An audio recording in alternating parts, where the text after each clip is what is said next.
Hi friends, ఐపీఎల్లో ఈరోజు కీలక మ్యాచ్ జరగనుంది. క్వాలిఫైర్ 2లో పంజాబ్స్తో ముంబై ఢీకొంటుంది. ఈ మ్యాచ్లో గెలిచిన జట్టు ఫైనల్కి చేరుకొని ఆర్సీబీతో టైటిల్ కోసం పోటీ పడుతుంది. అయితే దీనికి సంబంధించి ఏ జట్టు గెలిచే అవకాశం ఉంది, ఎవరి బలం ఎంత, బౌలింగ్ స్ట్రెంత్ ఎంత, బ్యాటింగ్ స్ట్రెంత్ ఎంత అనే దాని మీద వీడియో చేశాను. దానికి సంబంధించిన లింకు డిస్క్రిప్షన్లో పెడతాను.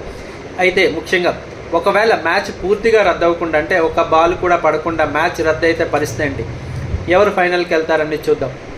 ప్రస్తుతం గుజరాత్లోని మోడీ స్టేడియంలో పరిస్థితి చూస్తే వాతావరణ శాఖ చెప్తున్న దాని ప్రకారం 34 డిగ్రీల ఉష్ణోగ్రతలు నమోదవుతున్నాయి. కాబట్టి పెద్దగా ప్రమాదం లేకపోవచ్చు. అయితే సాయంత్రం మాత్రం వర్షం పడే అవకాశం ఉందని వాతావరణ శాఖ సూచిస్తుంది.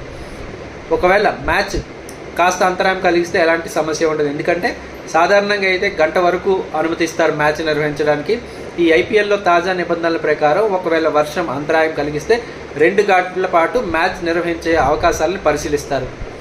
ఒకవేళ మధ్యలో అంతరాయం కలిగిస్తే ఇరు జట్లు ఖచ్చితంగా 5 ఓవర్లు పూర్తి చేయగలిగితే చాలు. 5 ఓవర్ల మ్యాచ్ పెట్టి ఎవరు గెలిస్తే ఆ జట్టును విజేతగా ప్రకటిస్తారు. ఒకవేళ 5 ఓవర్ల మ్యాచ్ కూడా సాధ్యం కాకపోతే సూపర్ ఓవర్ వేస్తారు. సూపర్ ఓవర్లో ఏ జట్టు అయితే గెలుస్తుందో ఆ జట్టును విజేతగా ప్రకటిస్తారు. ఇవన్నీ కాకుండా పూర్తిగా ఒక్క బంతి కూడా పడకుండా మ్యాచ్ రద్దు అయితే మాత్రం పంజాబ్ని అదృష్టం వరిస్తుందని చెప్పొచ్చు. ఓవరాల్గా 19 పాయింట్లతో టాప్ 1 ప్లేస్లో నిలిచింది. అదే ముంబై ఇండియన్స్ 4వ ప్లేస్లో ఉంది. ఆ లెక్క ప్రకారం పంజాబ్ని విజేతగా ప్రకటించి ఫైనల్కి పంపిస్తారు. సో ఖచ్చితంగా ముంబై ఫ్యాన్స్ మాత్రం ఇక్కడ మ్యాచ్ జరగాలి, వర్షం అంతరాయం కలిగించకూడదని కోరుకుంటారు.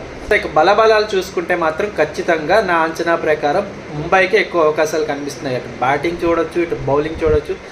పంజాబ్తో పోల్చుకుంటే పటిష్టంగా కనిపిస్తుంది. గత రికార్డ్స్ కూడా ముంబైకి అనుకూలంగా ఉన్నాయి. ఈ 2 జట్ల మధ్య ఇప్పటి వరకు 32 మ్యాచ్లు జరిగితే 17 మ్యాచ్ల్లో ముంబై గెలిస్తే 14 మ్యాచ్ల్లో పంజాబ్ గెలిచింది. ఈ సీజన్లో చూసుకుంటే లీగ్ దశలో పంజాబ్ ముంబై మీద గెలిచింది. సో ఆ ఓటమి కూడా ప్రతీకారం తీర్చుకోవాలని ముంబై ఫ్యాన్స్ ఆశిస్తున్నారు. కానీ ప్రస్తుతం ఫామ్ చూస్తే పంజాబ్తో పోల్చుకుంటే ముంబైకి అడ్వాంటేజ్ ఎక్కువగా కనిపిస్తుంది. ఎందుకంటే బ్యాట్స్మెన్ అంతా ఫామ్లో ఉన్నారు.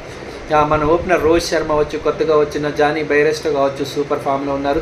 వీరికి తోడు సూర్యకుమార్ యాదవ్ ప్రతి మ్యాచ్లో దాదాపు రాణిస్తున్నాడు. అలాగే తిలక్ వర్మ కూడా మెరుపులు మెరిపించగలిగే సత్తా ఉంది. గత మ్యాచ్లో చూసాం. హార్దిక్ పాండే అయితే చివరిలో చిచ్చర పిడుగులా రెచ్చిపోతున్నాడు. గత మ్యాచ్లో ముంబై అంత భారీ స్కోర్ పెట్టిందంటే హార్దిక్ పాండే కొట్టిన 6లే కారణం. చివరి ఓవర్లో బాధుడు. సో ఓవరాల్గా చూసుకుంటే బ్యాట్స్మెన్ అంతా ఫామ్లో ఉన్నారు. ముంబై బౌలింగ్ గురించి ఎంత ఎక్కువ చెప్పినా తక్కువే అనిపిస్తుంది. ఎందుకంటే ముఖ్యంగా బూమ్రా సూపర్ ఫామ్లో ఉన్నాడు. అవసరమైన టైంలో వికెట్లు తీస్తున్నాడు. ప్రత్యర్థికి ఎలాంటి అవకాశం ఇవ్వడం లేదు. అతడికి తోడు ట్రెంట్ బౌల్ట్ కూడా రాణిస్తున్నాడు. అదే పంజాబ్ విషయానికి వస్తే బ్యాటింగ్లో కేవలం 3 మీద ఎక్కువగా ఆధారపడాల్సి వస్తుంది. రియాన్ షారియా, అలాగే ప్రేమ్ సిమ్రన్ సింగ్, కెప్టెన్స్